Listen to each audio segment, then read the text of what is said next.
Back in 1962, Agri Supplies started with a simple creed: provide good, solid products at a fair price.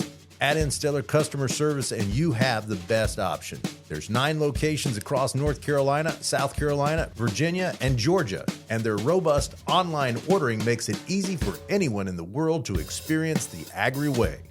Don't hesitate. Go to agrisupply.com to find just the product you're looking for. The Carolina All Out Fence, Fur, and Feathers podcast is brought to you by Carolina All Out Apparel. Shop at our online stores for hats, shirts, koozies, and much more. Carolina All Out Apparel. Express the lifestyle you live. It's the Carolina All Out Fins, Fur, and Feathers podcast with Chris Douglas, where the conversation covers all things in the NC outdoors pertaining to hunting and fishing. Like and subscribe to get all the hunting and fishing info from the top guides, locals, and conservation agencies. Hear from biologists and professionals in the field about what things matter to you most. From the studios in Lemon Springs, North Carolina, your host, Chris Douglas. And welcome to the Carolina All Out Fins, Fur, and Feathers podcast, brought to you by our friends at Carolina Cooker. This is where people who love the outdoors come to find out about the great state of North Carolina and what she has to offer. I'm your host, Chris Douglas. Ole Josh back in the studio. Back in town. You're back in town, all the way from Creedmoor. Oh, yeah. Long drive. Not really. Well, it's a bit Long of a drive. enough.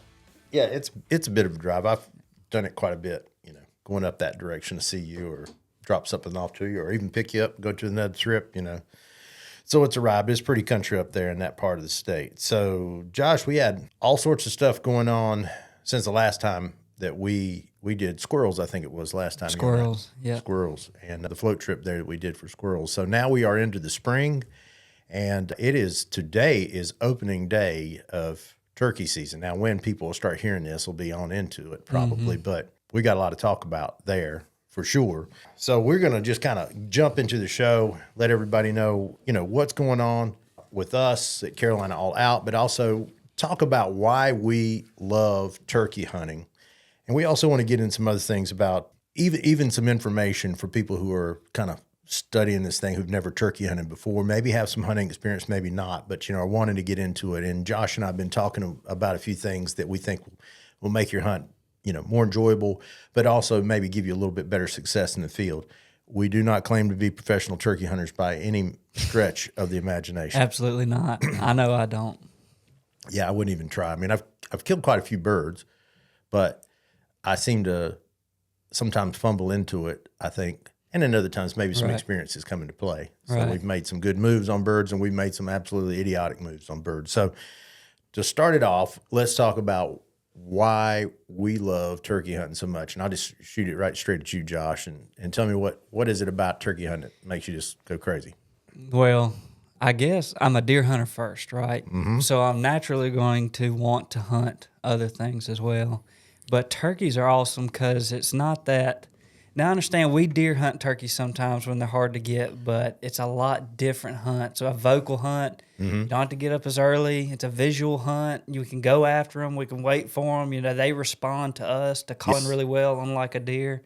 And it's all around a lot more exciting in its own aspects. And that's why I really like to do it. Now, I can count on 2 hands how many turkeys I've killed. So I've not killed very many of them. So I'm still kind of in that infancy of still learning the ins and outs of the whole game of it, but it's a lot more fast and enjoyable. It's not a 150-inch buck, but it's still pretty awesome watching a big bird come in. So. Oh, yeah. Yeah. Now, I wouldn't say, don't let him fool you, because Josh adds that extra effort in there with the bow. And if you know anything about bow hunting, and especially for turkeys, my gosh, with those eyeballs, your success ratio is going to go way down when you start doing turkeys. And we're going to talk about the extra challenge that you can add to a hunt after you are advancing, and you can add this thing. But Josh is saying, he's only killed so many birds, but a lot of that, the reason why is he's called birds and he's gotten close, almost made it happen with a bow. I dare say many of those times you'd have got him with a gun. Oh, easily. And I mean, the main reason is if I had a bunch of private land that I had access to, a lot of times when I was younger, I did, but not so much in the last couple of years, but I would shoot one with a gun. Mm-hmm. But if you don't have that private land, you have to hunt game lands. Well, the particular game lands I have access to is permit only. Right. But you can hunt the archery zones, and that's where I started really starting to hunt at, was the archery zones, because there's birds in there a lot. Well, there's birds everywhere, especially on the drawable game lands. So Right. if you want to hunt and you don't have private land, you have to learn how to use a bow if you're going to go. So Yeah.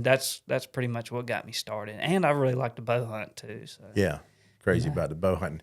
I mean, yeah, you're right. What, you think maybe if you get on a draw for public land, you're going to get every 3 years maybe? yeah, well, for us, it's been 4 to 5 years. 45. So yeah. if you're trying to do public land on a draw At least in my area. in your area, yeah, you can get drawn, I think maybe pretty much every, but it's only still one weekend you Right. get. So 3 it's days. It's not like private land, which we have here, that we could actually set up on the same bird. If he's roosting in the same place, pretty much, we can set up on him different. I've had a lot of fun doing that. We'll talk about that, because that's awful lot of fun, and when you're setting up that thing. But for me, as far as why I love turkey hunting, it's very similar to Josh. It's a proactive type of hunting. We've called it in the past a poor man's elk hunt. And meaning, when you hear that term, is that you are calling, you're strategizing, but you're calling and they're responding to you. And that gets your blood going. Whenever you doing those soft tree yelps, or, maybe yelp or whatever. I mean, some of the most exciting times is when you have been walking in the woods after you made your first set, didn't go down. You start your move, and you're kind of moving through areas that turkeys are in. And, you've been blind calling, trying to get a response, and all of a sudden you hit it, and he's only 100 yards away, and it's a mad scramble, isn't it? It's just like, we got to get in, we got to sit, we got to get there, because more than likely at that point, he hears a hint, he responds to it. He's probably on his way. Right. Without having to make another call. In fact, you could probably, in most cases, do that, and he's going to show up, but it's temptation to keep on calling to him. For me, it's one of those things where it's like, where is he? Where is he? I've got to elicit another gobble to let me know where he's at, because I'm just always afraid that he's going to, I'm going to move at the wrong time or something like that, and he's going to see it. Yeah, you're calling for the gobble most of the time. I've heard somebody say that the other day. But yes, speaking the language, that's another part. You can make that bird think that you're another bird. Yeah. That's pretty awesome. Yeah, and that's part of it. That's why we love it. I'm going to say this. I love it because of the time of year it is. Everything's coming alive. The weather's warmed up. We've been through not a cold winter, but it's been one of those winters that it's just been, the winter seems to drag on. After the ducks is out, the winter just seems to be. Right. It's just a long, drawn-out process. So it's good to see, the leaves budding out. It's good to see the dogwoods blooming. It's not good to see the Bradford pears blooming, although they're pretty, but they smell from a mile away. And and I just don't, they're an invasive species. So if you like Bradford pears, I'm sorry, I don't. And they split and make a mess in your yard and all the other sort of stuff. You would know if anybody knows about I would know, because I've got them. Or I don't have them. Actually, they've taken most of them out, about all of them out now. But I had a neighbor that had a adjoining line, and they just kept breaking over on our side. But all good. I mean, it's just they were there when he bought the place, and that's the way it is. But anyway, dogwoods are blooming. There's other stuff that's going on. Fishing's picking up now, so it's just that time. But those warm days when you're out there, the sun's shining, and we've talked about this before, where there ain't nothing like finding a shady, half shady, a little bit of sunny spot and laying back and taking a nap out there in the woods. Is it that good old field edge nap? Yeah, field edge nap. And I've done that a few times. I've probably missed a bird or two just because I might have been snoring or something like that whenever I drop out and not realize it, Well, you said it best one time. This is like, spring is a lot like fall. Yeah. Because in the fall, the leaves are changing and they're oranges and reds and stuff. But if you go over the lake on the springtime and you look at the trees, they're all different colors of green. That's right. And it's really cool looking. And I've never looked at it like that, but it is like that. And it's like the turkeys are gobbling, the fish are biting. It's like you're either a fisherman or you're a turkey hunter. You might do a little bit of both, but there's a lot of stuff going on this time of year too. Oh yeah, it's a great time. So that's another reason why we love the turkey season. It's very short, for that matter, not like our deer season. Got a month and a day this year. Mm-hmm. And it's an opportunity. The turkey, let's not make it into, they're smart. They're smart on the level that we pursue them at. And that means that we limit ourselves as to what and how we can kill them. We can't shoot them off the roost or, while they're on the roost, playing that early morning game, slipping up to them there. Those are things that we limit ourselves. And people actually limit themselves even beyond the rules of ethics. There are guys out there who won't shoot a bird unless he has come to the call. That's what they're going to do there. And those are the extra challenges that we can talk about a little bit later on in the show. But when it comes to that, I'd love to hear from everyone as to what their favorite part of turkey hunting is. And if you live out in the Midwest, or maybe as far, maybe in the mountains, we might get some morels, but that's what a lot of people do. Right. I've never found a morel here. I don't know if they I could have stepped on it and I wouldn't even know it. So yeah. I mean, there's other mushrooms. If I was knowledgeable enough, and we may do that because I have a guy that's reached out to me several times, and he is a mushroom. He's written books on mushrooms, and I would love to just take him into the woods and I'm at the point now where I'm taking pictures of different mushrooms and sending it to him, and he's telling me what they are, because it's just fascinating now to think there's edible things, stuff I just pass over. And there's one called turkey tail or turkey fan, I think it is. That's, really? That grows on trees that looks kind of like a fan, and it's an edible type of stuff. But there's chicken of the woods, there's shrimp of the woods, there's a bunch of different type of mushrooms out there that maybe some people out here that are watching or listening to the podcast can talk about, that they're looking for while they're out there. You might find a shed. You might. That's probably the most time when you will find one, because when you're looking for them, you don't ever find them, honestly. At least for me, I'll set up and I'll sit right beside one turkey hunting and pick it up, but I'll look all through February and March and never find them. Right. So. Yeah. And I found a few dead heads, unfortunately, some really nice bucks finding dead heads. But those are, well, when we're talking about deer, we're always talking about deer. But when we're talking about deer, it's a good time. We saw rubs this morning when we were out, trails that you might not ordinarily see. You're going into places that you wouldn't maybe ordinarily go for deer, and now all of a sudden you're finding, hey, boy, they were really active in here last year. This is something we need to check out and keep in mind for the upcoming year. So I found some really good deer hunting spots, turkey hunting, and that's another favorite thing of mine. Anything else you can think of, Josh? No, it's just all around good time to be in the woods, I would say. It is. It is a good time to be in the woods. Well, I like turkey hunting, if you didn't know already, and I guess we could go ahead and jump into the hunt today we had. So I took a nice bird today. Yeah, just go ahead and let everybody know we did get one on opening day. We got one on opening day. The first time I think that I can remember, the first time I've ever shot one on opening day. And that's, not an accomplishment in itself, but, because how those things go. It doesn't always work out. And it's real close, but no cigar, and it almost didn't work out this morning. If we hadn't have left when we did, Yeah.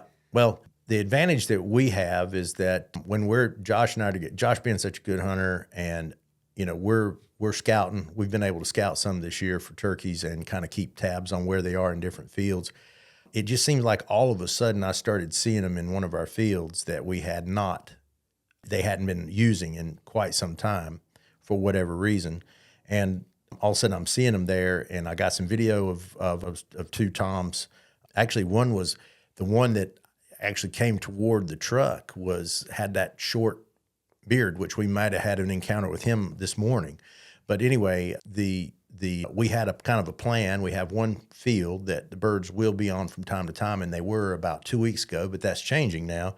And so they obviously weren't there, but I told Josh, you go check over in G's field, which is the field that Janelle killed her first turkey in. And I'm going to stay on the terrace field, which has been on our farm and our family farm for years and years. And we're just going to listen and text one another. And I know two separate gobbles over on the Centurion field, what field we call the Centurion field. And you said you heard one across the impoundment. Right. One lone gobble. And he only gobbled twice. And it was early in the morning. They never did it again. And there was nothing on the field that we were in. So, if I can give any advice to people, that's one thing that I'd recommend. If you've got options, don't be hard-headed. And if you're not gobbling, around you or in the field like you're going to get a fly down type of hunt, then roll. Right. And that's what we did. I told Josh I'm headed to the truck. Josh immediately took off to the truck. We met at the truck, jumped in it, ran around, and I had a place that I could park kind of out of sight of the field, got parked, got into position there, and got to the edge of the field. I crawled out there on the ground. I'm just trying to stay as low as I could, just in case. You never know when the birds they're gobbling, but it's sometimes hard to tell how far in they are. In most cases, they're further in and they really can't see the field, but you don't know. So the gobble sounded pretty decent. Yeah, I owl-hooted and actually got him to gobble, and I was like, okay, he's pretty close. You know? He was just inside the wood line. Yeah, that's right. I think we heard two together, and maybe one further up, down. one further down. So that would be 3 birds that we had there, and I'm going to make a confession that I gave in to temptation. So the temptation was to get out of my position, stand up next to a tree, and try to get that look over top of the field edge. You know, this field's kind of rolling over, and I wanted to just know where those birds were. They sounded like they were way up there at the top of the hill. And about the time I was getting ready to come up, Josh goes, "Don't move." I said, that's just the typical words. Don't move. I can see his red head. And you would have been really exposed then because I was sitting down and I saw so. And boy, so anyway, I gave in to temptation. I should have stayed right there because they were gobbling fine, and we knew they were in the field. Yeah. I mean, it had changed from that wood sound down to that more open air type of gobble there. And so now I'm stuck. I'm close to my gun, but I didn't want to have the bird just come down and me, you know, having to bring a gun up and all that sort of stuff. I wanted to be back in my position because that's a perfect window to shoot from. So they stayed up the top. We didn't call. That was one reason why we didn't call. Right. We might have got their attention more. But anyway, we did have a tom decoy and a hen and out. And so we're listening. I'm seeing in binoculars now, and they kind of walk back over the hill. And in that time frame, I slid back into my little seat there and I got my gun up and got everything ready. And we noticed that there was a jake that had moved closer, was up on top of the hill. So we had 2 gobblers. We couldn't tell if they were longbeards or jakes. And we had one jake that was kind of staying off to the side, but he was very observant. He was standing there for a long Very period. curious. How far away you think they were to the other side? 150 yards. Yeah. I was going to say 150, 200, but the jake was right there at that 80, 90, and he would come up and look, and he would look and not move a muscle. Move for a long time. You can lose sight of something like that. Yeah. So advice, if I would say always act like there's a bird that can see you that you don't know is there. And that will really, really make you slow down your movements because that's what they're going to pick up on. But this jake is looking down at the decoy. He's staring down that way at the decoys. And I think you actually started calling a little bit. Well, they walked back over the hill. Once they did, you got shuffled and got in front of your gun, and we was all calm, cameras rolling, and then me and you both just went on a crazy hen cackling sequence, pretty much, you know, trying to get them fired up, and them gobblers fired up crazy good. They were gobbling. It's fun looking at them in the binoculars because you see them Yeah. move that head, but nothing's happening. All of a sudden, you hear the sound hit you there. But that one jake was just still standing up there as a sentry. Right. And he finally started making a move down. I don't know what made him come down. I guess he figured being he's a jake and he was in that subdued, kind of folded down. His head was just gray. He wasn't a challenge, and he thought he'd just slip down there and see what's going on with this other tom, you know. Right. Yeah. Because, you know, they probably do that quite a bit. They just kind of walk up to this one, walk up to that one. Worked up the courage to come in. Yeah. But then when he got up to the decoy, he's like, wait a second, this is not what I thought it was. But the hen looked real enough to him. Yeah. Yeah. That he thought, well, I'll give it a try. And so he spent the next, it might have been 5 minutes or so. Right. Trying to mount that hen, which was pretty precarious because it's an avian X hen. It's really nice. It's a smaller type of hen. And it's on a little carbon stand or carbon spike. So it's wobbly. So he was having a heck of a time trying to stay on top of that thing. And he couldn't hardly do it. I think he finally got it where he just kind of halfway. Yeah. Sometimes I think he started, he got more curious and more confident to come up there. And then you know how most decoys are a lot smaller. Yeah. And I think that's when he was like, okay, I feel like I'm bigger than these turkeys, so I'll come on in. Yeah. You know what I'm saying? And so that's when he worked up the confidence, and he knew there was a hen there. And so then he's trying to speak the language there to that hen, trying to mount her. When he got up on that first time, he kind of flapped his wings, and it made that kind of noise, and that hammered those birds over there. That got them. They got them fired up, so they knew. I guess maybe they were looking, but maybe they weren't. I don't know. I was so focused on him, I couldn't look over there and see what they were doing. I didn't want to bring up binoculars. Yeah, they actually gobbled at is either the flapping, or I think they also gobbled at the scraping of his claws down that decoy, and they gobbled right at it when that happened. So you got this Jake that's really working this decoy, and so I'm thinking, hey, this is a great situation. These birds might come over here because of this Jake making all this noise. Sounds like he's fighting and flogging, or that he's breeding or something like that. So I figured they would probably make a move over, but they stayed over there. Mm-hmm. But then I'm looking at that Jake, and I don't know from your angle what you saw, but I saw the bird up on top of the hill coming, a different bird. Another bird, yep.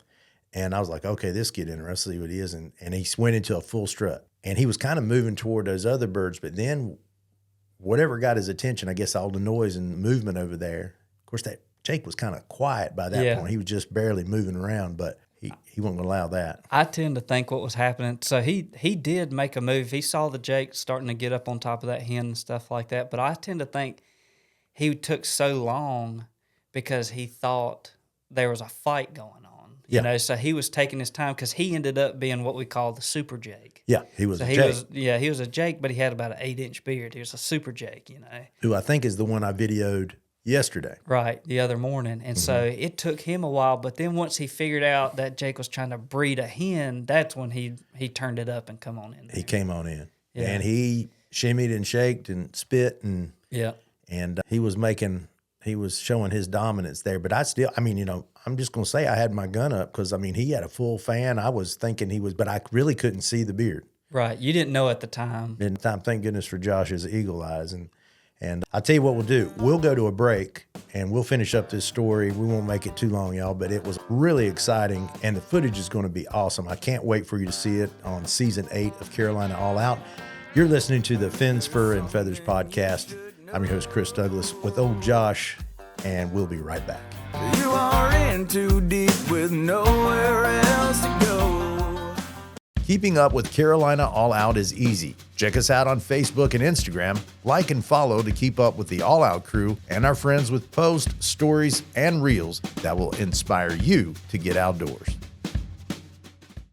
There's some things in life that just makes you feel good when you see it. And something cooking in an old black cast iron skillet does it for me.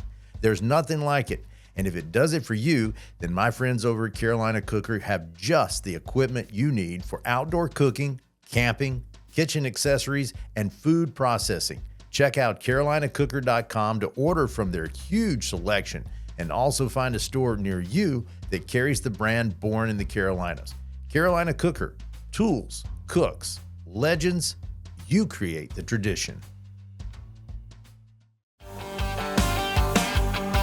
And we're back talking about turkeys. Best time of the year. Best time of the year, yeah. Because we're more hunting oriented, I think turkeys for this time of year, it's just great. I love fishing, and I love, we got some great fishing coming up, saltwater and freshwater, but the turkeys, it's all about turkeys right now. Oh, it's awesome. And then when the deer season comes in, I'll say best time of the year again. That's right. It is the best time of year. Maybe when it's all out, maybe we'll go for ducks if the ducks show up, right, folks? That's right. If the ducks show up. We were in the story before the break.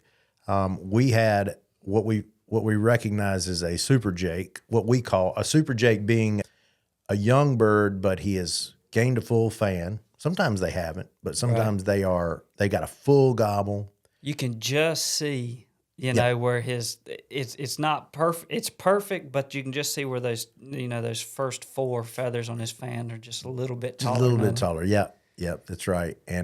But he came in when he saw that smaller Jake, very much a lesser Jake, trying to breed what he thought was a hen. He wanted to come in and see what was going on and show his dominance and possibly kind of subvert that guy. And I thought to myself, I'm always thinking that they are look, at any moment they're looking at us. But when you got the decoys going on, they are really focused on that. You can get away with a little bit more. I still say always act as if they are looking straight at you, but Right. you can make a little bit of movement to position yourself or whatever else, because they are really focused on those decoys, and that's the advantage of using decoys there. But he was doing his stuff there. He was in the zone then. And then we recognized that I think Josh, I couldn't see it because I was a little bit covered there on my side there, but the others had seen all they could pretty much stand. They saw that bird going out there to that area. And I guess when they looked over top of the ridge, over the top of the hill, that they could see what was going on. So they were coming. Yep, 2 full-blown longbeards. These Yep. are for sure longbeards, because they actually, when they come up there, they run both of them off. That's For right. the most part. They came in like the Rock and Roll Express. That's for people who would remember that back in the day. It was tag team wrestling back in the day. And they were ready to rumble there, and they were going to assert their dominance. But they were looking at it now. Once they all got, now they gobbled right in front of us too. That was pretty cool. I know, they got themselves fired up. We didn't Yeah. even have to, and they gobbled 2 or 3 times coming in. They sure did, and that's what I love. I remember just watching turkey hunt videos, from years gone by, and some of the most exciting stuff to see is when that sun shine on them. Now they were in the shade in this one, but when that sun's hitting them and that white head and that bronze body and the darkness in the back and all that stuff, and they're just fully, it's just awesome to see. So we got a real show this morning, didn't we? Well, it's cool. It's one thing to hear gobble, and it's another thing to watch him actually make that gobble, because that Exactly. really gets you fired up as a hunter. It's loud. Yeah. It's loud. It's the thunder of the woods, I guess you'd call it. It's definitely country thunder. It's all sorts of names there. Yeah. Which is kind of fitting because we call that our little road down there Thunder Road. So it was just how happened to think about that. But these birds have come in. Now they are right in front of us, and so now it's communication time between Josh and I. And I'm like, I'm going to shoot that one on the left, and they're crossing up. There's at times I've got a red dot on this Browning A5 that I shoot, and that's tungsten. And that's some wicked stuff. Now it's turkey medicine for sure, but they had their heads crossed up. I knew there was no way I was going to be able to shoot there without shooting both of them, and that's not what I wanted to do. I wanted to shoot just one, and of course, and they kept back and forth. Josh was like, "Yes, no, wait," Yeah. And I'm like, I think at one point you might have said something, and I was like, I ain't no rush. I'm no hurry. I said something, and I was like, no, wait, because I wanted to get good footage of them. But then they would either start crossing up, or when you're about to shoot, I think one time you said, I'm going to shoot the middle, but the middle was behind the fan for me. for So I was you. like, don't shoot that one, Right, And then right. finally they did their whole circle like that. And then finally that one, he just branched off to the left. That's kind of been our thing, was shooting the one on the left, because last year you shot the one on the I left. sure did, but I said it right. Yeah, he said right and shot left, but luckily I was on him. So I knew what you meant. I got a little mixed up there on my directions there. So I'm right, left, right. I didn't even know what I was saying. That's what turkey hunting does to me. It gets me all fired up, all mixed up. And so that was pretty funny. But finally, when one of them separated, we closed the deal right there. And that was just like, I know turkey hunters out there know this feeling. And once it's done, there's a bit of it's anticlimactic to a degree. I can be the first to admit that, but because you're just having so much fun in the moment, you just want to just keep reliving that all the time. But when we're talking about cameras, there's a different element to it that we add to this thing, and it's a successful feeling because it's our year. If we can get this done, which we did on opening day, if we can get this done on camera, it relieves a lot of pressure for us down the line because, April is a crazy time of year for us because we're in the middle of production. We've got other video production going on. Like we've said before, fishing's going on and all that stuff. So we've got other shoots to go to and do for our show. But then also, like, we're going to be on a boat Monday, Right. shocking and collecting broodfish for the striped bass stocking program for the Wildlife Resources Commission. And so that, there's that level of pressure over there because we're trying to document this thing, but it's right in the middle of our turkey season, which I would just personally love to just say, hang the sign on the door and say, Do not disturb. do not disturb, turkey season in progress. And I'll see y'all on the middle of May, Right. but we don't get that kind of time. I mean, we're having to pack 13 shows in wherever we can get them. But whenever we get one, it's a time for celebration. For sure. And I think that's across the board too. I think even if you don't do what we do, if you get one on opening day, turkey, deer, bear, whatever it is a sigh of relief. It is. For the rest of the season, because then you just feel like you're coasting the rest of your season. Exactly. You're happy. You ain't too worried. If something bad happens, it's not that big of a deal later on, Yeah. So I think anybody can feel relate that. to that. So, Yeah. So that was a fun time in the turkey woods once again on the farm. Nice bird. He had better spurs than I thought he was going to have. Yeah. He might be a little bit older than I thought he was. I don't know, but it maybe he just had that ivory to him. Yeah, It wasn't just that black spur. He had a little bit of white to it. multicolored to him. That was awesome. Now, obviously, I've taken the fan and the beard and the spurs on this bird, but I did a little something different this time. We'll talk about real briefly. I saw a video on YouTube. Actually, Fred Eichler, I give Fred the credit there. Fred is, if anybody watched his show, and a lot of people like him, he's a traditional archer guy. He's had some crazy adventures over the years. He's done the Super Slam with traditional archery, which makes him, he's pretty BA guy.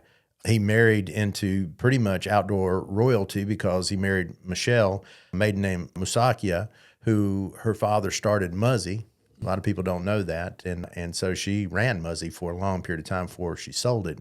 But they moved out to Colorado, and he's just, man, he's up there. He's wide open all the time. But anyway, I saw a video. So shout out to Fred. I saw a video where he took the gizzard out of a turkey and split it open and took all the grit and gravel out, put it in a bowl, and sifted it kind of like gold, like you would gold. And, it was just kind of relieving that whatever they had in their gizzard and they were grinding up at the time. Obviously, the rocks are heavier and they go to the bottom, and the grass or the, bugs or whatever else they've been grinding on is kind of coming to the top. And I just kept sifting and sifting until I had a little handful of gravel. Little pebbles.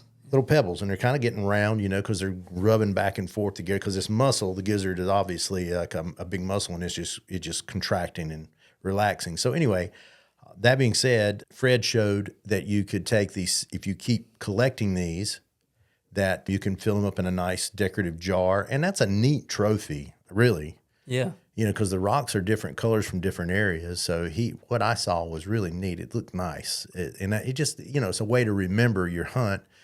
And that is not unlike the Native Americans. People all around the world have kept trophies. I'm making quotation marks here for people who aren't watching or just listening, but, trophies are remembrances of the hunt. And so that's why I keep my beard, it's why I keep the spurs, and why I keep the fan. It's a way to tell the story of the hunt as well. Yeah. I look up and, there are times I'm looking at one right now that's up on our wall over there, and I know that there's one behind me over here. Then I know that bird, that was one of the first birds I took on the show. It was the first bird I ever took on for Carolina All Out when we were in Halifax County with Scooter over at Carolina Woods and Water, and old KC was videoing that one. Mm-hmm. And, those are very memorable things that I want to remember. And whenever I look up and see that bird, I know, I remember it. Even though it just looks like a turkey fan to most, I remember that bird very well. And some little detail or missing feather in the fan, that one I killed over in the mountains that time on the Blue Ridge. We just re-released that video again on YouTube. And Blue Ridge Thompson, if you look at that, Tom, it was almost like that wing pattern. There's white stripes and bands streaks or bars were bars were showing up in his fan. Yeah. Which is neat. That's the uniqueness of them. So yeah, that was a neat trophy that we had that I'm just trying for the first time. And I think after we got it out, it wasn't that hard to do. And it's just part of the process when you're taking the breast and the legs and the thighs off the bird, that you just cut that gizzard open, get those rocks out of it, sift it out, and clean them up a little bit. Yeah, and if you're going to eat the gizzard, you got to do it anyway, so might as well. And I put them in there with the thighs and put them in water there. So it was a great hunt. I can't wait for you guys to see it. This will be in our season 8 coming up. Season 8 will start in July of this year, as always, which is the third quarter. That's when all the hunting and fishing programs start showing up on the Outdoor Channel and Sportsman and Pursuit Channel where we are. And you guys know we're on Pursuit Channel 4 times a week starting in July. So that's going to be our debut again for the year. So we're excited. Josh is cutting some really good stuff. Josh, give Josh a hand, send him an email, and let him know how good a job he's doing, because he's cutting these shows and shooting these shows and making me look better than I should. although he doesn't mind showing me miss. He loves putting those videos in. I don't mind making fun of you every now and then. We say this. I say it all the time. I don't take myself too seriously in this, and I will miss, and I will make a mess of a hunt, and I sometimes lose my cool and all that sort of stuff. But I do get a compliment whenever someone says, "Hey, you keep it real," and I'm like, "Thank you very much." Sometimes that helps to just know that people are watching and understanding kind of the struggles you go through. So it was a good hunt, and it's just one more reason why we love turkey hunting here in North Carolina. And so I'm excited about, well, I still have one tag, and Josh is kind of pushing me to do this whole archery thing. I bow hunted for a lot of years, and I love bow hunting. So I'll tell everybody this. I had gone through some therapy on the shoulder, on my right shoulder. Anybody who's run camera over the years knows, and we've run heavy production equipment over the years, and the right shoulder on videographers usually is the one to go out, and I was no different. We held a lot of weight on that shoulder. We put it under a lot of strain, and so it pretty much wore it out, I think, and I did something. We were loading up for the Dixie Deer Classic or like trying to set up a booth for the Dixie Deer Classic a few years ago, and man, it just locked up on me, and I had to end up, I was in pain for a month or two. I finally got over to a therapist, and she did her assessment. And a shout out to Brooke too over at Alpha Therapy in Southern Pines. Actually, she might be more Pinehurst area, North Carolina. If you're in the area and you need therapy on any part of the skeletal muscular structure of the body, she knows her stuff, and she likes hunting too. So I think that's really cool. But we've had a lot of good times talking about hunting as she's breaking me down, and she does all this stuff with your chest and all this other sort of stuff she knows how to do, but she really has helped me out. And so I've been tenderly trying to get back into the archery thing and shooting again, and I will. And it just might be the next time we're talking about turkey hunting, I might have a bow in your hand. Might have a bow in the hand. So that's good. But let's talk about memorable hunts that we've had, and we won't spend too much time on this, but Josh, talk to me about the most memorable hunt that you can think of that you had. Most memorable hunt probably would be an archery hunt that I did on an archery zone. So a public land bird. Yeah, and it was one of the honestly, I've never had an experience like it, and hopefully it's believable because it really did happen. But I went out one morning early in the season. Actually, a memory on my phone came up of this very bird, right? And so that reminded me of it today. But so I go out on this archery zone. I didn't have a permit for the gun zone, so I couldn't hunt. Didn't have private land at the time. So get there, pull into the parking lot. It's like 6:45. The woods have already started to wake up, and I hear a gobble way, way off. Probably 500 or 600 yards away, very faint, but I heard him. And so I start making my way towards him, and so as I'm going, hen calling. And that just goes to show you that I didn't necessarily know as much at the time that I probably shouldn't have been doing that. I probably should have been getting closer and used some locator calls like an owl hoot or crow call, but I was hen calling. And he was on the ground at that point. He was on the ground, and so me and this Tom, I'm getting closer, he's getting closer, and I would call for a little bit and I wouldn't hear him, and I'd walk a little bit closer and call and wouldn't hear him. And little did I know at the time, but he's coming, right? He's on the way to me. And so we get to this portion. It's right down the edge of a field, but down the back edge of this field, there's a creek that runs down through there. And the creek is it's more like a real small river. It's 10 or 15 yards wide, and it's decently deep, probably a foot or two deep. And so, I'm on this side of the creek, and I hear him hammer, probably 75 yards away. And so he's coming, and I've got the bow. And like I said, I'm not really thinking at the time, so I'm like, well, I know they lock up on creeks, so I need to get on the other side of this creek, right? So I dropped my vest off, and so now I'm lightweight. I just got my bow, I ain't got my decoys, ain't got nothing, just got my call in my mouth. And so the area where I'm at, these creeks have like 4 or 5 foot banks, right? So I jump down, go through the water, and I'm climbing up the bank on the other side. Right. I threw my bow up there, and now I'm climbing up the bank. And I get there, and I hear a limb snap. And that bird has come within 30 yards of me. And he hears me getting up the bank, and only thing I can think is he thought I was the hen coming to him. Right. right? He must have thought I was the hen because I was, you know what grows up on the edge of these creeks and stuff like that, all that brush and stuff. So he can't really see me. Right. And so literally he's strutting on top of a log. Let's just say it's kind of a bottomland look to it. Yeah. There's kind of fallen trees, but it's still open. He can still see me in there, right? And so every time he walks behind a tree strutting, I get a little bit closer to him. Right. And I'm making these limbs snap and stuff like that. He's gobbling at me, and I'm doing little hen calls just to reassure him. Ooh. And so finally, I do some more hen calls, and by this time, I'm able to get down and get ready and get set. And he comes up to about 25 yards, and I wasn't able to range him, and I draw back, and I shoot right between his legs. Missed him completely and shoot right between his legs. I mean, I think it was a Luminoc or something like that on there, and I see this fiery red thing go launching off and jumps right between his legs.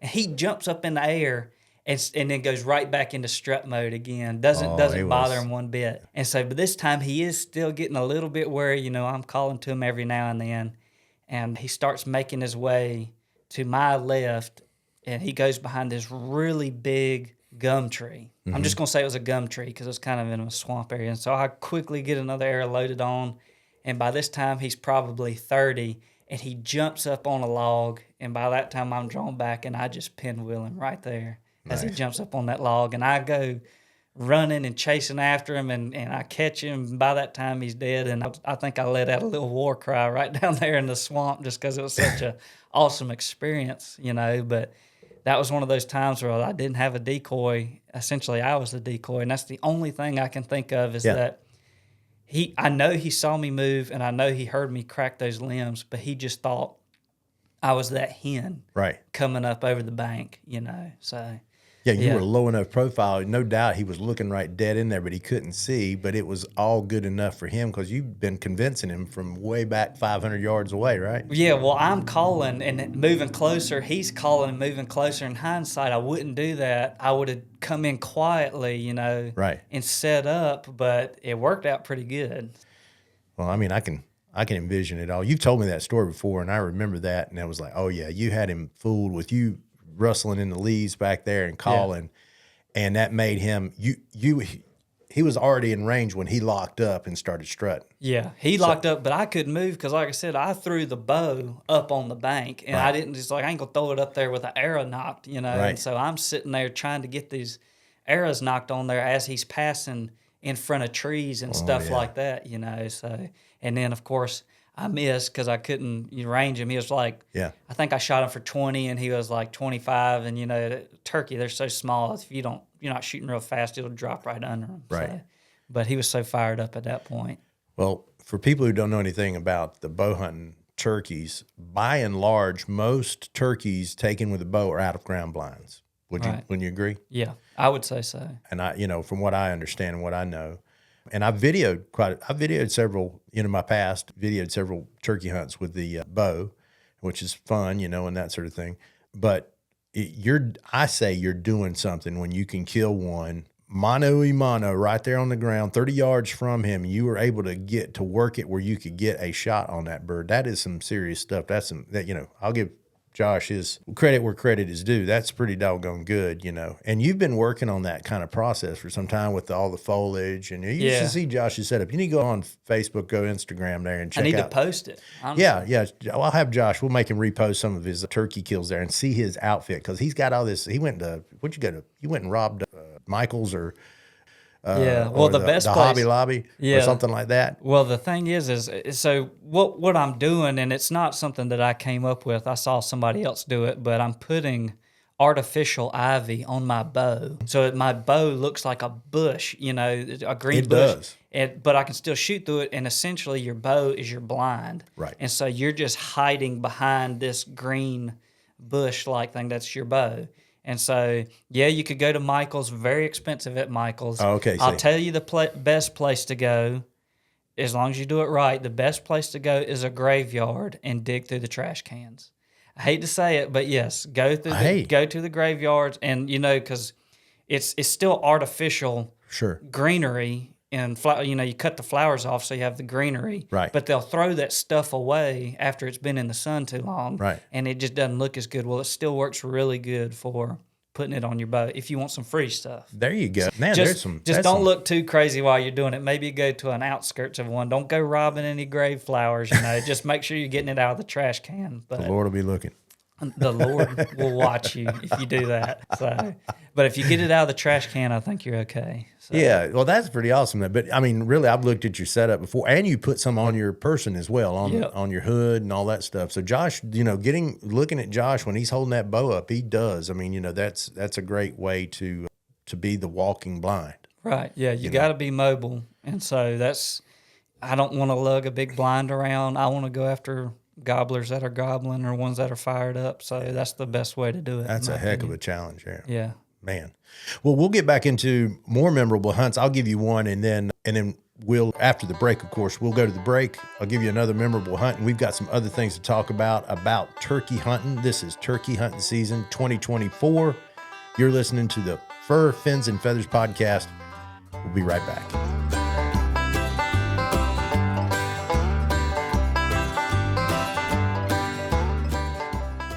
Hey, make sure you watch Carolina All Out on our YouTube channel and catch us on a live TV Mondays, Wednesdays, and Saturdays. And coming this summer, we'll be airing nationally on the Pursuit channel 4 times a week, spreading the good news to all who will listen about our great state and what she has to offer. At some point in your life, I'm betting you have probably thrown a piece of bait on a hook into one of our great state's 7 amazing sounds. If you have, you know how magical they are. Well, that magic is under threat and has been for a long time. That's where the North Carolina Marine and Estuary Foundation comes in, an organization dedicated to improving management practices, educating the public, and developing practical solutions. They want to see North Carolina become the premier fishing destination in the country. And I do too. Visit ncmeffoundation.org to learn more about this wonderful organization and how you can do your part in protecting the 7 jewels of North Carolina and a whole lot more.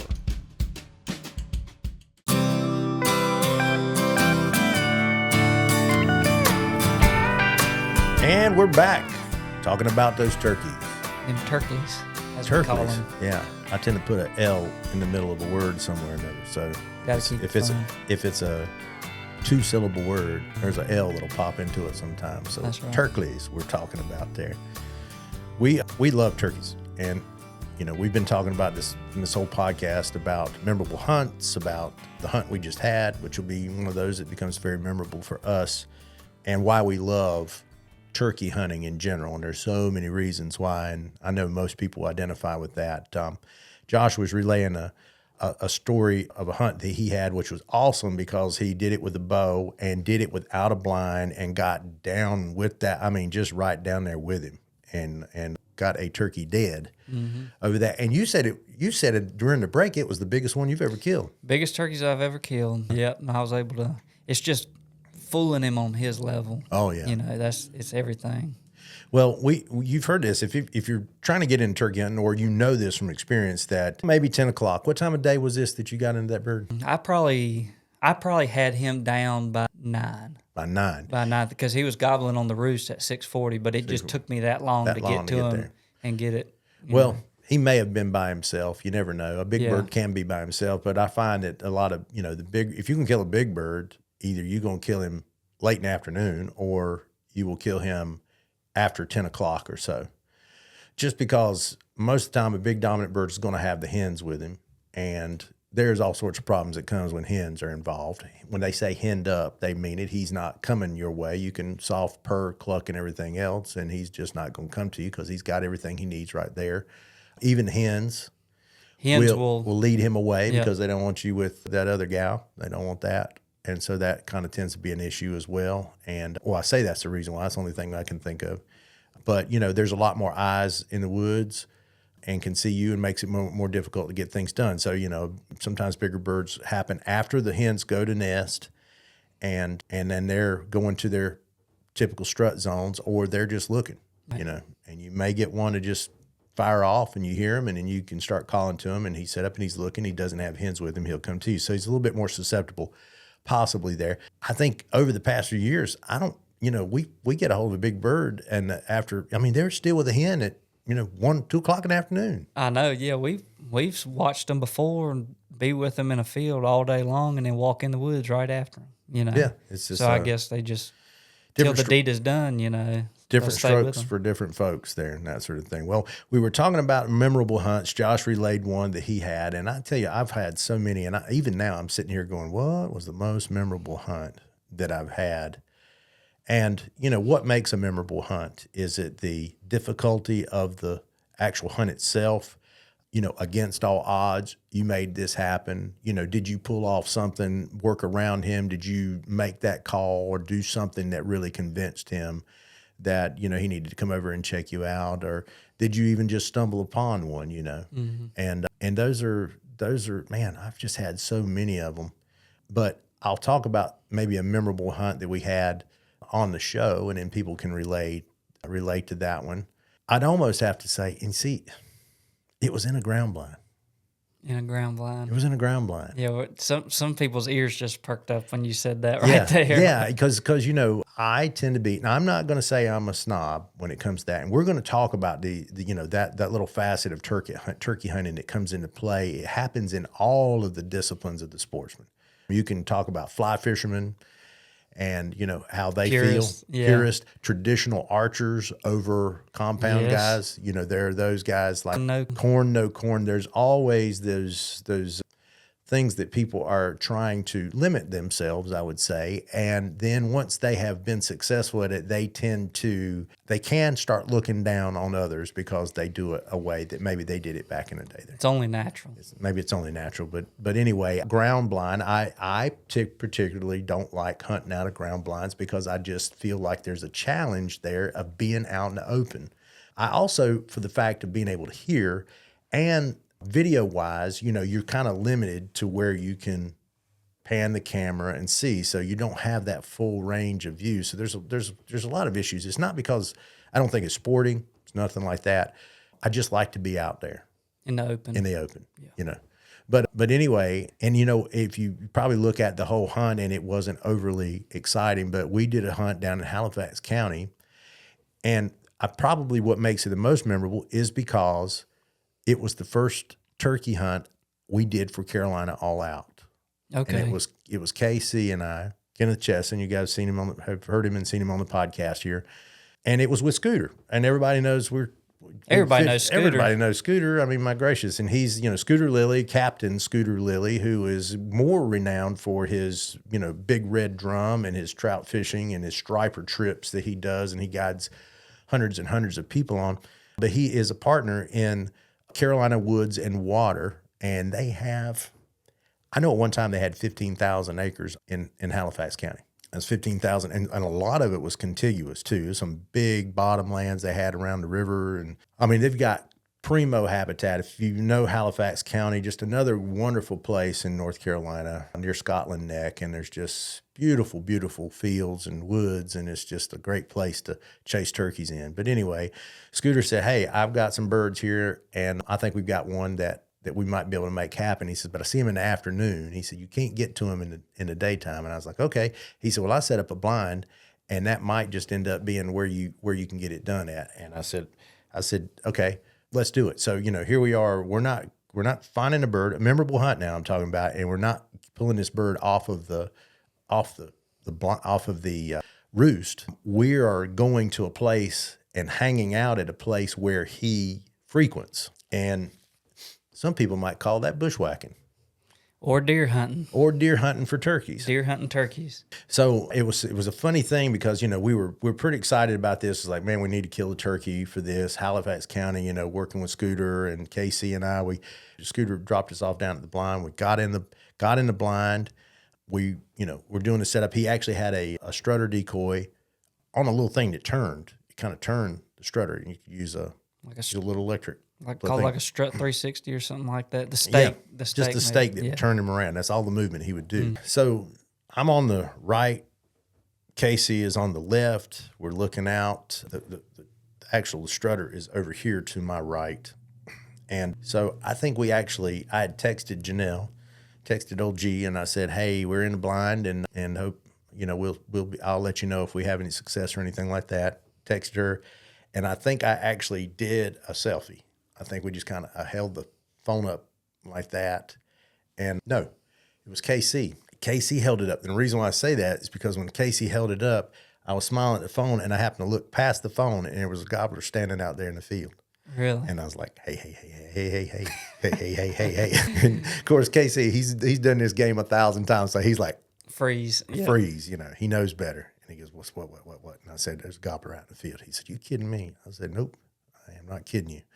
So he got his phone down. We kind of I got the gun up, got everything ready. Wasn't sure what he was going to do. And I said, he's just standing out there looking, and I yelp a couple of times. And, he's looking, and he's giving you that 3/4. A lot of people say he didn't see us. He wasn't looking at us. Mm-hmm. But that bird is looking at you with that one big eyeball. He don't have to look at you with two. He looks like he's looking at off in the distance a little bit, but he got his eye on you.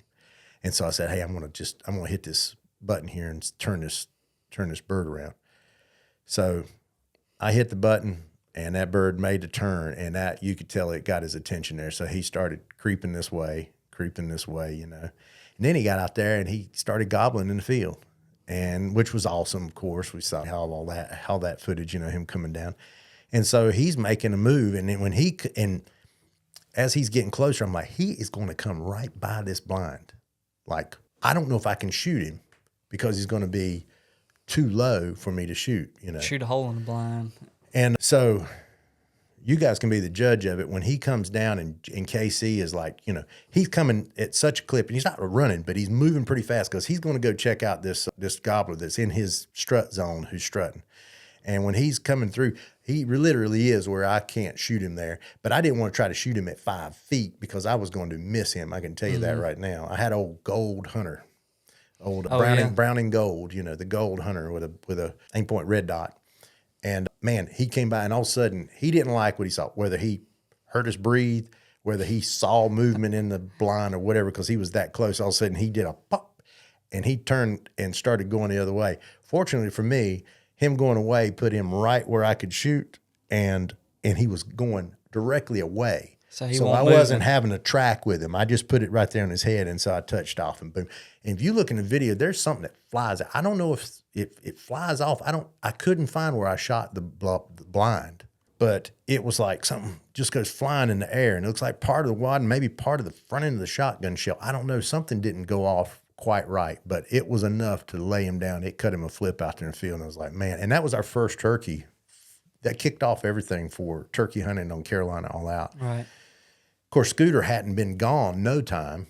So I'm texting him, and it's like, hey, we got it done. And he's like, okay. He said, he goes, wait a second, you got it done. And I was like, yeah, we killed that turkey that was out here, And he goes, all right, So he comes down, we did our thing. And I mean, I was so green at that point in front of the camera. I'm no better now. I can't say I'm any better, but it was a neat experience. Very memorable hunt.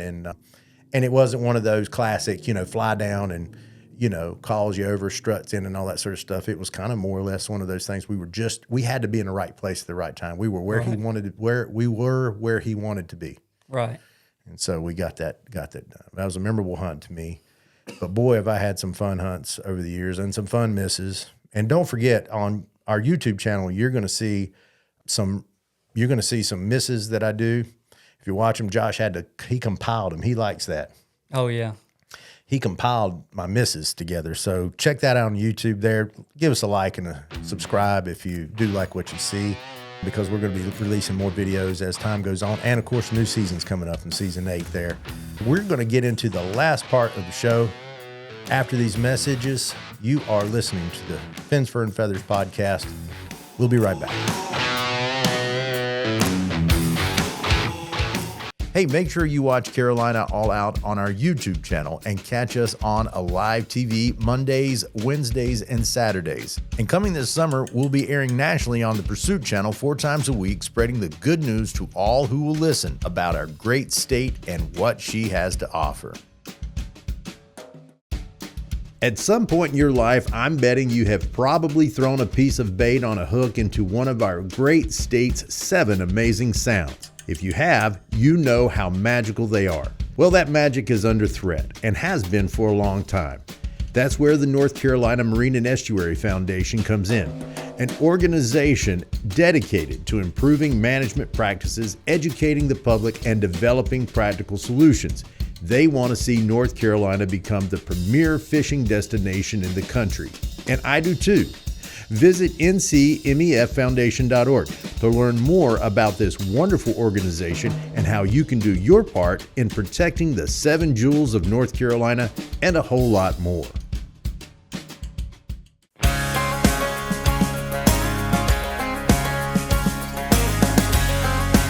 Talking about those turkeys on the Fins, Fur, and Feathers podcast.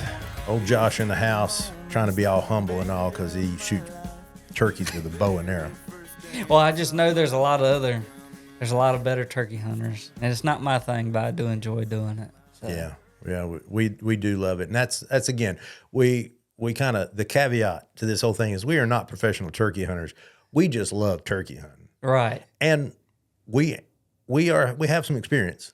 I would say, yeah, I do have some experience, but I also want to say that turkey hunting is one of those things where, see, I'm behind the camera, and I'm still super excited to just be there. You know, turkey hunting is one of those things where you can go with somebody and still thoroughly enjoy the hunt. 100%. You're right. Yeah, I've had more fun calling in a turkey for a kid or another adult and seeing them take their first one. I have had the best. I mean, that's just like, it actually is an element that you don't get when you're actually shooting, because you actually see that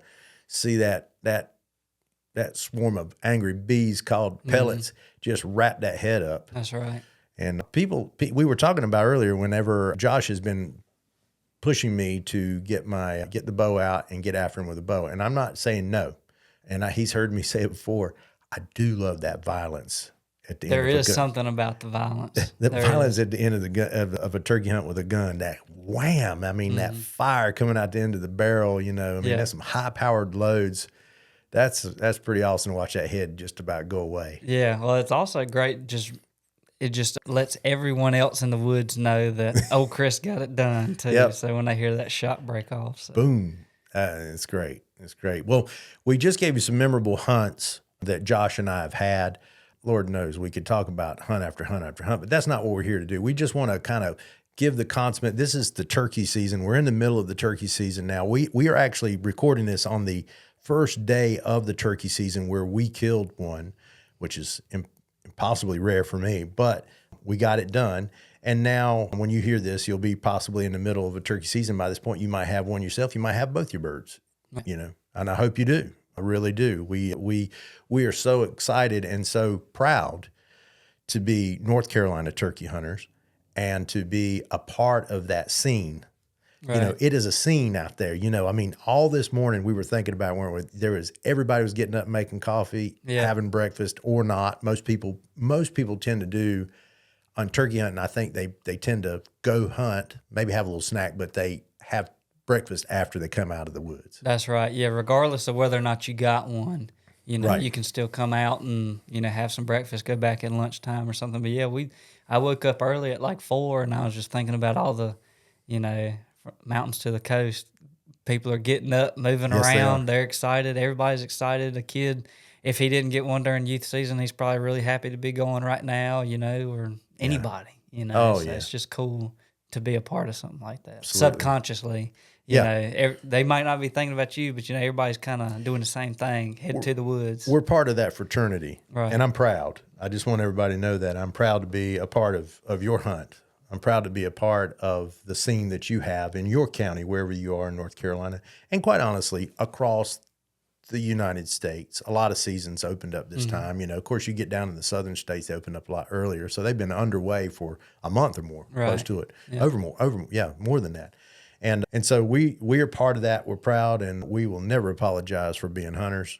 And I sure ain't going to apologize for being a turkey hunter. I know Tom Rainey, who's the head guy over at Browning Trail Cameras. We laugh a lot. He says, I still hate them. And Tom travels all over. Shout out to Tom. Makes a phenomenal trail camera, Browning Trail Cameras. And he does a fantastic job with the company, but he tells me about how much he hates them.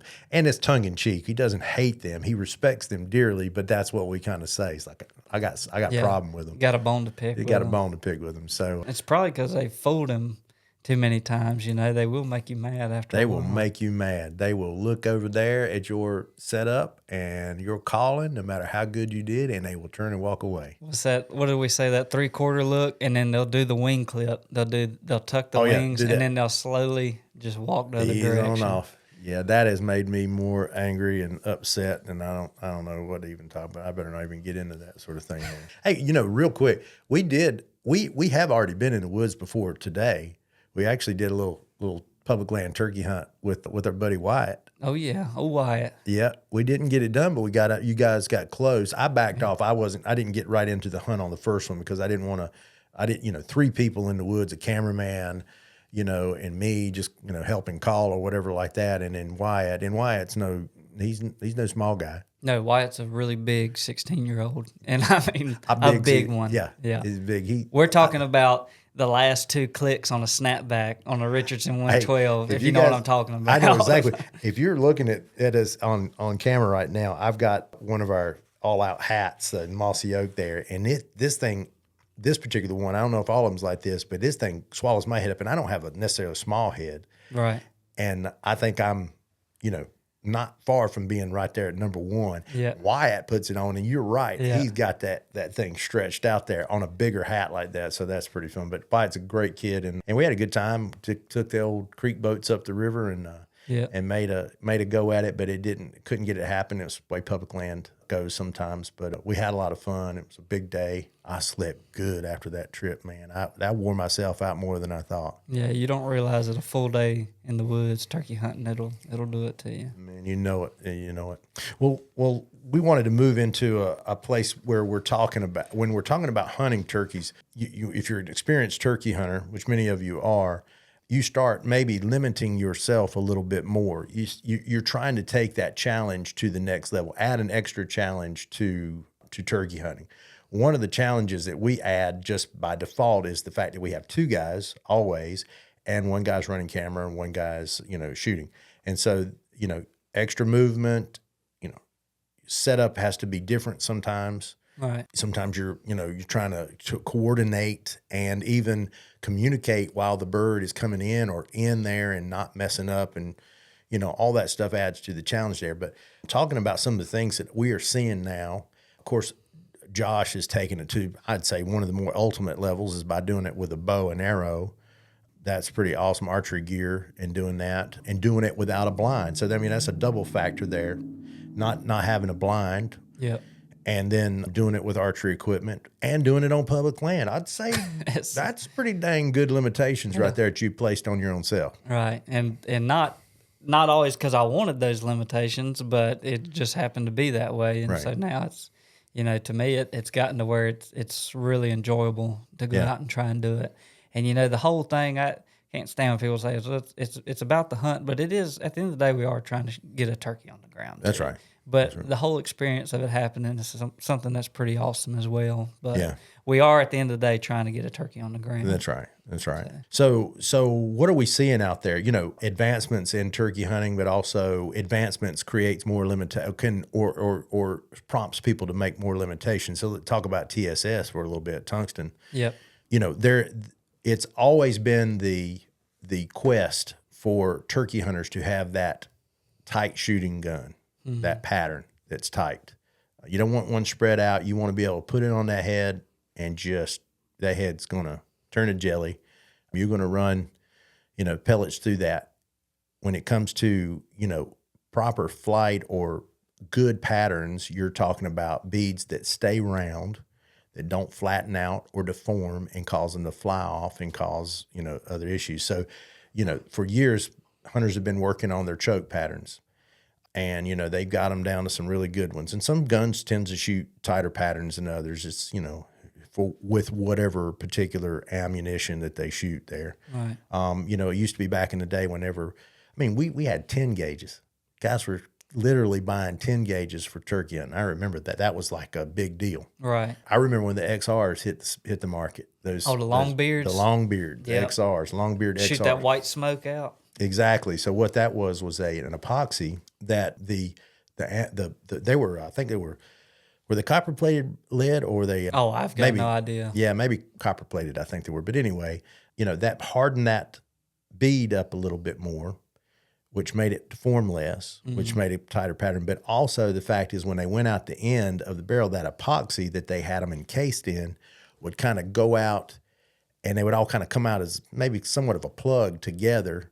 And then once he hit the air, and that was what that was the telltale signs you were shooting XR. It looked like you were shooting almost a muzzle loader, wasn't it? Yeah, it's like a laser beam goes out, just white smoke. White smoke goes out, and you can see that in the sunlight. I have seen it before. In the sunlight, it's just crystals flying through the air after, maybe after the shot's gone off and the sun's hitting it just right, and you're seeing these shiny crystals. So those XRs were something else back in the day, and they had real success there. And the TS tungsten had been out for some time, but tungsten is a metal heavier. Let's see if I'm saying this right. Heavier than lead, but harder than steel. Heavier than lead, and I'm pretty positive it's harder than steel as well. Or at least approaching that. Yeah, definitely harder than lead. So. Right. It's expensive, but what you have heard, the kill rate and the kill distance has majorly went up. Yeah. Now you can see 410 patterns out past 60 yards that are just, you could still kill a turkey. They can still put 9 or 10 pellets in a head target at 70 yards with a 410. So exactly, you've got now and Josh mentioned 410. So when you've got something as heavy as lead and harder that keeps that pattern, now you've got downrange velocity, and so guys can kind of lower their payloads or in their diameters a gun, basically a gauge of a gun. So a lot of guys went down to 20 gauges. All right. And now you see guys these are specialized 410 turkey guns that they're doing. And so that's, again, limitations. If you can take and extend your range with a 12 gauge out to, say, 70 yards, that's going to increase your turkey opportunity kills quite a bit. Yeah, we had a turkey hang up with Wyatt at probably 70 yards. And if that was something we were into doing, he could have easily done that. Now, I'm not going to say whether that's right or wrong or not. Probably not right on public land that far away, but it's something that can be done now. Right. So. I haven't gotten into that game, but I'm not saying. Only thing I'm saying is that that's not pointing a finger at anybody. You can do what you want to there when it comes to that. It's legal, and the state has said it is, and so tungsten is here to stay. I don't think it's going anymore. More manufacturers are making those kind of rounds. It's more available, better prices now. Yeah, and so what we're seeing is these specialized guns. They're limiting. So you take a 410, you can kill them on out there at 60 yards, but guys are really doing this to shoot them close. Yeah, and it's lightweight. Little gun is, sometimes them 12 gauges are heavy to tote around, but now you got these little single shot Stevens 410s, and they're cool little guns to carry around. I think when we're talking about weight on turkey guns, the biggest thing is not so much carrying it around. I mean, it can be all day long, but the biggest thing for me is the weight when it's on your knee, holding it up, not moving. Yeah. Okay. And that's the hard one there. So yeah, I find that those limitations are great. There are guys we talk about now we've talked about the bow, we've talked about the advancement of shot now, that guys have seen their range extend, and now they're cutting themselves back to bring their ranges in again, but have really strong kills. And there are guys out there who limit themselves, and they start becoming quite purist at that point when they start saying, I will not shoot a bird unless I kill him he comes off the roost and I call him in. They will not shoot a bird if they just happen to be sitting there up against the field and they're just kind of, figuring out what to do, and all of a sudden they look and here comes a gobbler and he walks by within range. They won't shoot him. And I would assume the same people, it's absolutely no decoys either. No decoys. Yeah. Now we have a good friend, Wayne Bullock, down east, down around Hookerton, and Wayne has created the Real Deal. And that as a motorized, you take a regular decoy of whatever hen or a gobbler or Jake. I think he's really been having good success with a Jake on there. Right. But he mobilizes that decoy. So it's a decoy system. It's not a decoy. You can mobilize any particular decoy you have. And he's had that. There's a lot of people that would not touch that. Right. They don't believe in that. And, and again, these are limitations because we are limiting ourselves to begin with, because if we weren't, we could decimate the turkey population once again, like it was done so many years ago when there weren't any restrictions on it. But, a body of people came together and came up with what ethically you could do or couldn't do, and we've been abiding by those rules, and we've been having a blast ever since, Right. calling them in the way we do, and the advancements in calls. Right. From just an old box call or friction call, then we get into pot calls, and then diaphragms came on the scene way, way back in the day, as long as I can remember. I mean, I remember maybe it was very early years of it, but, that was in the 70s. I remember diaphragm calls. Yeah. Didn't have a clue how to call on it when I was a kid, but, I saw them. We didn't have that many turkeys back then. But, and then, right on up through and all the different, owl hoots and all the different types of calls that we have now. The plastics and the prophylactics changing now, and you can get 3 and 4 reeds stacked and all these different things. And these guys are just so good at making calling these birds in or sounding like a bird. But, they have limitations that they are placing on themselves. And I really think that's a progression of how things could go or should go. Say you're deer hunting and, you're first hunter, you're going to kill, you're going to be excited over a small buck or a doe, and that might carry on for several years, a number of years. But then you're going to be looking for more. You've got those under your belt. And so you're going to up your game, go for something that makes it a little harder.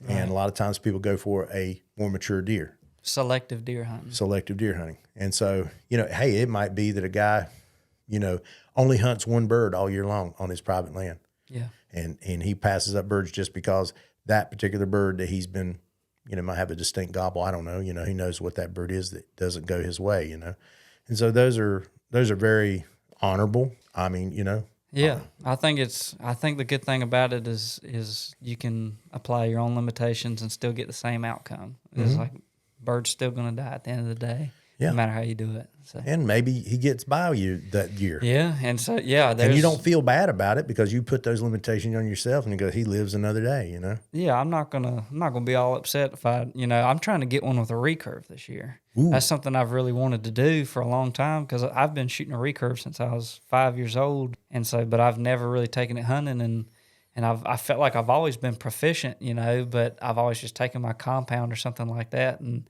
so after a few years of getting them with a compound or gun, now I just it's just something I want to do, You hear that? He's killing them with the bow without a blind on public land. Now he's going to kill one with a recurve. If you know anything about bow hunting, I don't have to say anything else. Compound and recurve is 2 different worlds there. For sure, yeah. Recurve's definitely instinctive shooting. Definitely needs to be 10 yards, 10 or 15. Yep. No sights and the movement, you can't sit there and pull back and hold. No, you're holding the full weight. You're holding the full weight of that thing, and then the arrow's a lot slower. There's a lot of disadvantages to that, but it's a beautiful thing. I mean, recurve there's nothing more elegant in archery than those curves, especially, recurve, more so than a longbow or self-bow. You've got those sweeping limbs that are just beautiful whenever it's at full draw. So I love that. And we should be talking about archery more as time goes on, and hopefully we're going to be telling people about a buck that I kill or a turkey that I kill with a bow. For sure, hopefully a turkey. Next podcast goes on, but those are limitations. You can hear a little bit about the advancements, the advanced guys, and what they are doing now, and the advancements in calls and advancements in weapons or guns, weapons and ammunition. Who knows what the next thing is going to be? Right. But we'll be there whenever it, I plan to keep doing this for as long as I possibly can, and we'll be there when the next advancement comes, and we'll decide whether we like it or not. By that point, we might be a purist. Yeah. It's like, I ain't doing nothing unless, I might make myself, I'm going to be like, I am not going to kill a bird unless I can bushwhack him. I'm going to call one in. I'm not going to shoot him. Yeah. I got a deer hunt him. I got to bushwhack that joker. Oh, reaping. We hadn't even talked about that. And I won't get all into that sort of stuff. But reaping was, I don't know. It came out on the scene several years ago. Very controversial. So reaping, it's become a controversial subject. But reaping is when you basically take the fan of a gobbler and you approach a gobbler in the wide open. Works really good in kind of taller grass or crop fields because it's kind of hiding your body. But you literally can do it right on an open pasture. Right. And if you catch the bird at the right place and get inside his zone, it's something we found out. We've been a part of. We did reap one on the show on private land, and that bird would have not been killed any other way. I don't think. He was just he was with the hen. He stayed with the hen all day long. He never left her side. He sat there and strutted for her, and she paid no attention to him, but they were always together, and he just would not come to a call. And I worked out there in an open pasture, crawled way further than I ever wanted to on these hills. It was in the mountains. It was up in Ashe County. In Allegheny County. And we were hunting with Nathan Cox, who's a game warden for the Wildlife Resources Commission. Nathan's a great guy. I've been a friend of ours for a long time, and great guy. We've done quite a few shows with him up there. Mm-hmm. And so we ended up crawling, downhill, getting back up. I gobbled with the best I could with my diaphragm call, and he heard that. And when he came over top of the hill, I was in his zone. And if you're going to get into the reaping thing, we might talk about that a little bit, but the reaping thing, you can see a bird 200 yards off. You get out there and with a fan crawling on the ground, he ain't bothered with that. Not one bit. No, he's not. And, you may or may not be able to crawl all the way to him because he's had a chance to it. But if you could pop out on him somewhere and you're within 50. You're inside that zone. You're inside his comfort zone. And he's not going to allow another bird get that, strutting that hard, get that close. And so for whatever reason, they don't see the rest of the body. You've convinced them with the fan. And I don't know. I think that's partially because the birds have a crazier spectrum of color.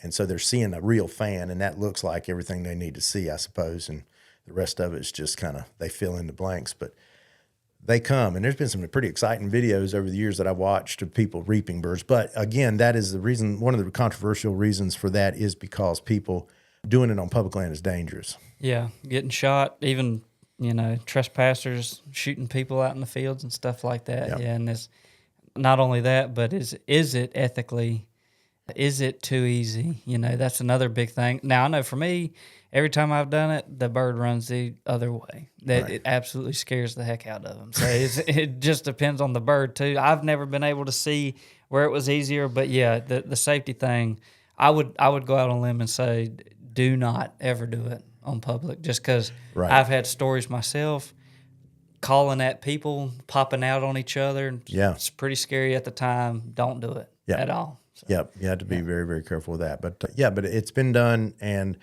I think there are some states that are banning that and not allowing that, and so because of those reasons there. So anyway, they're always looking for some other way to make this thing, but it is exciting. I have to give them to do. It's pretty exciting when you reap one in, and that's fun.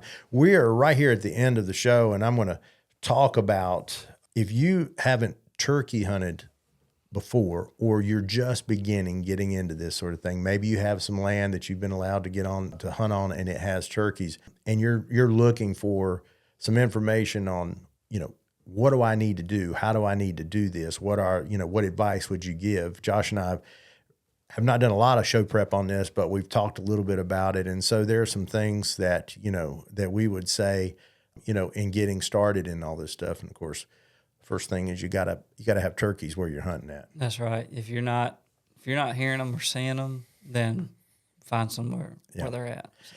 I mean, sign, obviously you're going to have to be, looking for sign, and that's going to be in the form of feathers, droppings, tracks, and all that sort of stuff, places that they frequent, but also doing your homework, scouting, and be able to physically see them is probably nothing better than that. Because you remember, turkeys move only in the daytime, but you see sign here, and just say you see a lot of it, and it looks like they spend quite a bit of time there. You could sit there all day long. Could. Because you don't know if you haven't scouted enough or had trail cameras out or something like that, you don't know if they're coming out there at 8 o'clock in the morning or if they're coming out there at 6 o'clock in the afternoon. And so those are, if you want to sit all day, fine. We've done it for deer, but turkeys don't grow 180-inch horns. So no, antlers, I should say antlers for everybody who's going to jump all over me about that. They are antlers. But anyway, that is the first thing, finding out making sure you have turkeys. Once you have established that, you've got some visuals on them. Josh, what do you think is the next, thing that you could give advice for? Well, personally, I don't even want to include that you need a gun and calls. We let's not talk about that, because obviously you need calls and you need to learn when to call and you need a gun. But let's not talk about that. For me, the top two things that I need personally, besides the gun and my calls, is your built-in chair in your vest. Yes. Now we use that, I don't know, we call it like a stadium style chair. Yeah, it What was did you even originally call that? those. Well, just to tell everybody, it's a Redhead product now. It's Okay. a Bass Pro product. It was originally a Bucklet Creek product way back in the day, back in the 90s.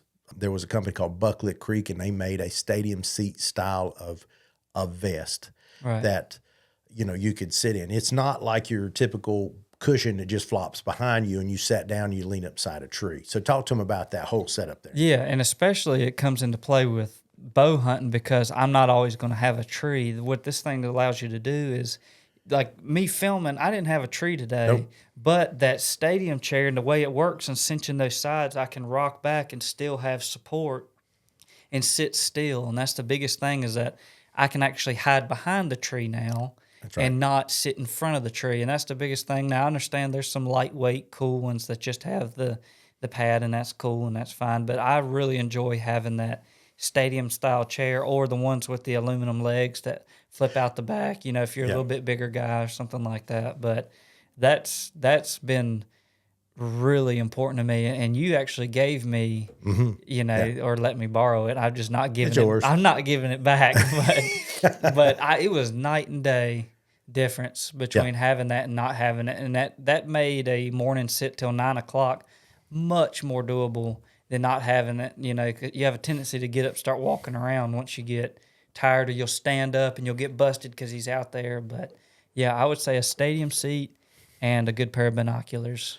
That's mine. Boy, you said a mouthful there when you said binoculars. And Josh is right about the stadium seats. Being still is mandatory. I mean, it's everything really in a turkey hunting game. And if you're not comfortable or you're sliding down, there is no perfect tree, and you're steadily readjusting yourself. And if you get caught between those readjustments, you're too low. There's just I've had all sorts of nightmarish type things happen whenever I was doing it until I got into those seats. And those have worked good, and they're tough and they work. So, we're not sponsored by Bass Pro Shops, but if you want to do it, and what we'll do is I'll try to include the information on that if I can find that particular seat for people to be able to take a look at. I think actually Alps makes it now. ALPS. Well, you're Alps. right. I have an Alps. Yeah, you have an Alps. I have a Redhead. Yep, so that's right. Alps you has have Redhead now. and have Alps. So there are a number of brands that are now making this thing. I have an NWTF edition Alps, and that's right. It's a Browning, Browning company and that sort of thing, or another one of those brands. But yeah, that's something we would recommend because being still is everything, and it's really helped us with kids too. Yes, Because it cradles them, and you're kind of in a V, and you're cradled up there, and it's just easy for them to sit still, and for the most part, still shoot, pretty good. it's back support without being up against a tree. It's very simple designed for it to work as good as it does. Yeah, yeah, and not being up against that tree is just like Josh said. When you get to a field edge, you're going to be looking for a tree, and no tree is going to be perfect, but you can sure flat get inside the tree line and have a full view and be in that tree line. And they are not, because it's making you be still, you can Hide behind the tree, behind something. not in front of it. Yep. And so that's very good. Binoculars, most definitely. I've had a number of people. Now, you talk out west. I learned this from my travels out west. Binoculars are super important, and people out west use them religiously. You get back east, people go, I don't need the binoculars and that sort of thing. And I'll just say this. You might have the greatest eyes in the world. How many times have you needed to confirm there was a bird? How many times have you sat right there, maybe say you're trying to ease through in the early morning. You look up in a tree, you freeze, and it's a bird. You just know, there's no other way of saying it. It's a bird. And you have no way to confirm that. And you are sitting there burning daylight, and it's just a mistletoe in the tree or something else like that. When you could easily pick up those binoculars, confirm what it is, and move on. And that's just one of the many scenarios that's out there. But we use them nonstop in that because, you think that you can see a bird on the edge of a field. And you don't know how that field rolls over, and all of a sudden you're looking across there, and you think we're good to go. But before you do, you pick up binoculars and look, and all of a sudden there is a head sticking up that you absolutely could not see from that far away, and they can see everything across that field. If you can see that head, he can see you, and so that gives you a chance before you step out to verify that field is clear. Well, honestly, for me, even if I see him out there, I just want confirmation. Right. I really just want confirmation. I just want to know it's like, all right, it's not a Jake. It's a Longbeard. Now I'm excited. That's right. I'm not stalking a Jake. I'm not calling out a exactly. Jake. I'm not calling out a hen. How many hens does he have? How many gobblers is there? Because, there's always that satellite gobbler That's right. over there on the, on the outskirts, and you won't see him. You're going after the big dude displaying. Well, you got this satellite you got to worry about or something like that. That's I don't right. know. And that satellite may be just as good. Yeah, and As the big one. He'll work. And he'll work, and you can call him. Yeah. So that is exactly right. There's so many scenarios. So if you're hearing what we're saying, don't overlook binoculars. And I would say it's fine to have some that you can just kind of tuck away in your vest and that sort of stuff. But I keep them right here. Josh has got a pouch. Yeah. You're using a pouch, and I may switch over to that at some point in time. I'm going the old school way with the bino straps, not the one that goes around your neck. I don't recommend that at all because you're just going to get fatigued there. You want those old bino harnesses that they had back in the day. They work good. They'll keep the pressure off the back of your neck, and they don't swing. They stay tight to your body. And it's just, when you're crawling out and all of a sudden you're dragging this binoculars with you, if you just have it around your neck, it doesn't work. You got to have either a pouch or have your bino harness there that goes around your body. Definitely two important things that's going to help you as a person there. Let's talk quickly about strategy for a guy if he's trying to kill a turkey and he's never done this before. Maybe he's by himself and he doesn't have anybody to show him. How would you go about it, Josh? Have I heard one? Yes, you've heard one. Okay. Me, and gosh, I hope there ain't no purists out there, but what I'm doing, if I hear him, I'm getting, hopefully it's early in the morning. He gobbled right at that gray light, that 6:30 time. Mm-hmm. I'm trying to get on him. I'm trying to get as close as I can, as close to that bubble as I possibly can, because I'm not all that confident in my calling, right. So that's what I'm trying to do. I'm trying to sneakily get in as close as I can.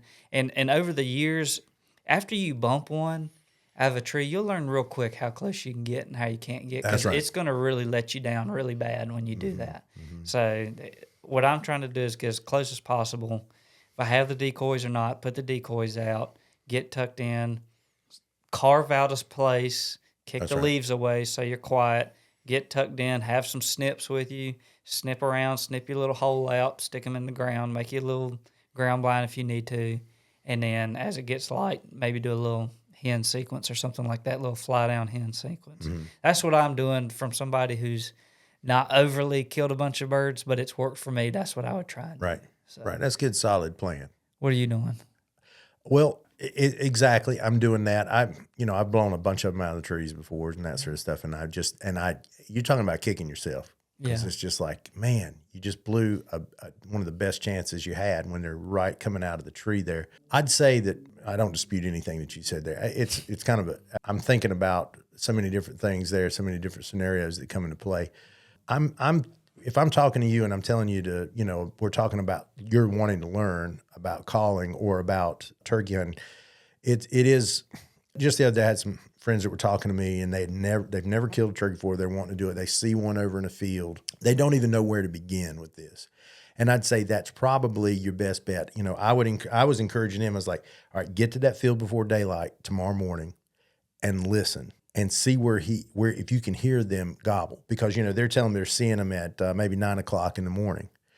And I'm thinking to myself, 9 o'clock in the morning at that field there, they've got to be a pretty good long ways away from that. I don't see that field being big enough where they would spend a whole lot of time in that field there. So I'm thinking that they're way further in and they're getting to that field at some point in time and they're not spending a whole lot of time there. So really it's about timing. And again, I've said this before, you can be the best caller in the world, but if that joker doesn't want to be there, if that's not where he's going, I'm sorry. Yeah. There are those situations where you may change his mind in some way, but I have seen so many times there's no reason why a lone gobbler, you see him trucking along at a steady pace, you're giving him everything you've got, the decoy's there, there's no reason why he shouldn't come over there. And it's like you don't even exist. You just don't care. He don't care. He's going somewhere, and that's where he's going. So, being where he wants to be is a big, valuable part of it. But having understanding where that bird might be to get you into that position like you're talking about. Yeah. And in the calls, it's a mystery. The calls, like, I don't know what to do, Really as simple as a yelp from a box call is probably one of the more simple. There are some really great push pull type or push button type things. Easy. They're not super loud, but they do sound good. They're soft, and sometimes that's the best thing. My Just to be dad's soft. killed quite a few, killed some really big birds off of a push call. He's not a sophisticated caller, but he's got that thing in his boop, boop, boop, boop, Yeah. boop, boop, and that's all he's got to do, you know. So calling is not necessarily a mystery.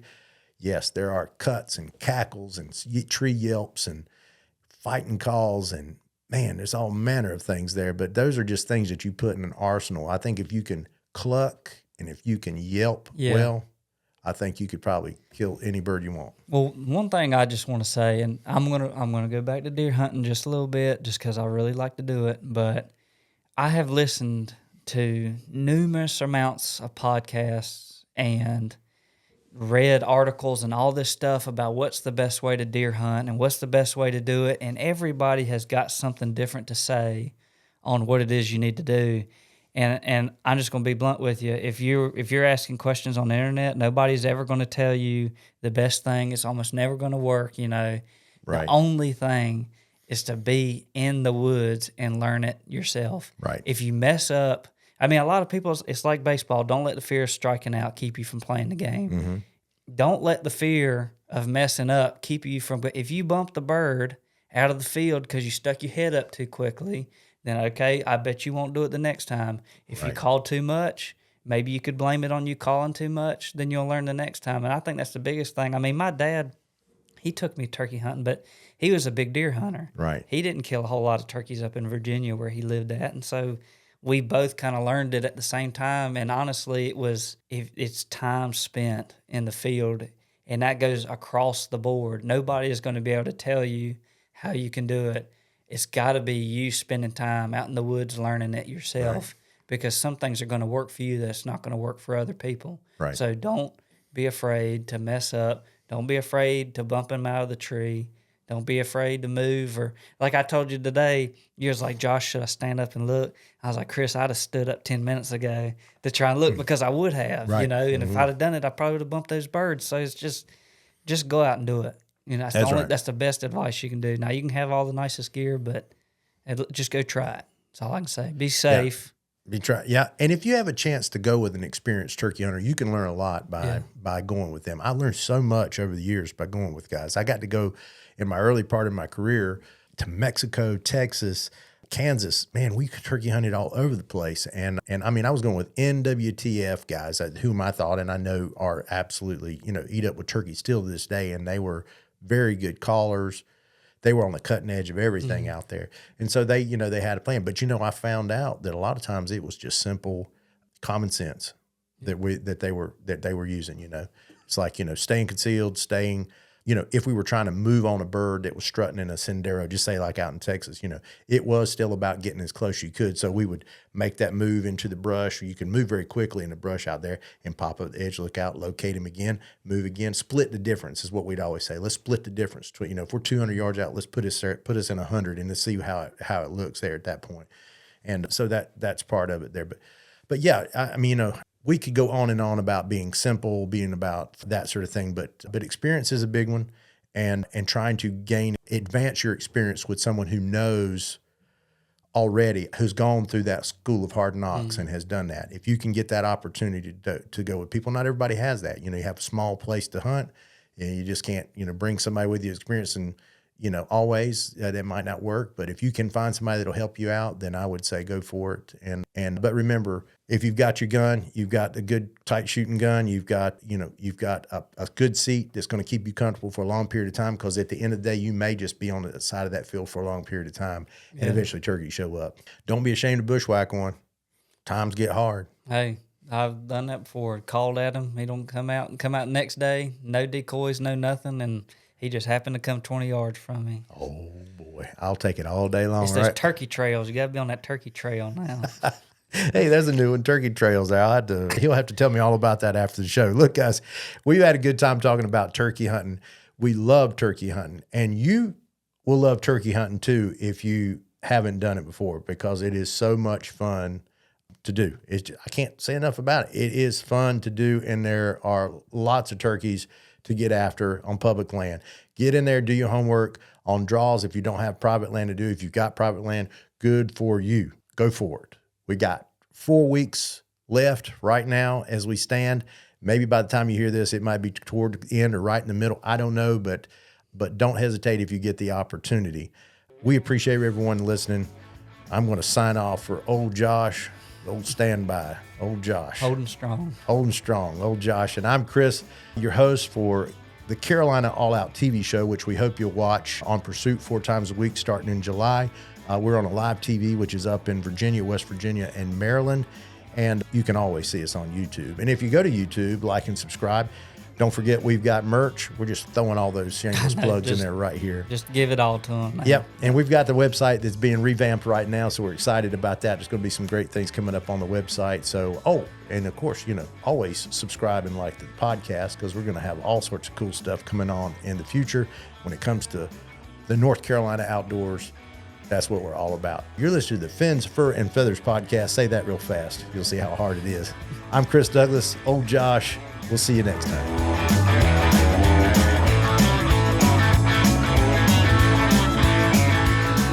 When I was a kid growing up on the farm in little old Lee County, periodically and usually in the fall after selling tobacco or in the early spring when it was time to start breaking ground, my family would make a trip to what seemed like a faraway place called Agri-Supply. Agri-Supply had everything we needed to keep the farm running, but it's so much more. From repairing trailers to parts for discs and plows, to livestock feed, to lawn and garden, to all that beautiful cast iron cookware.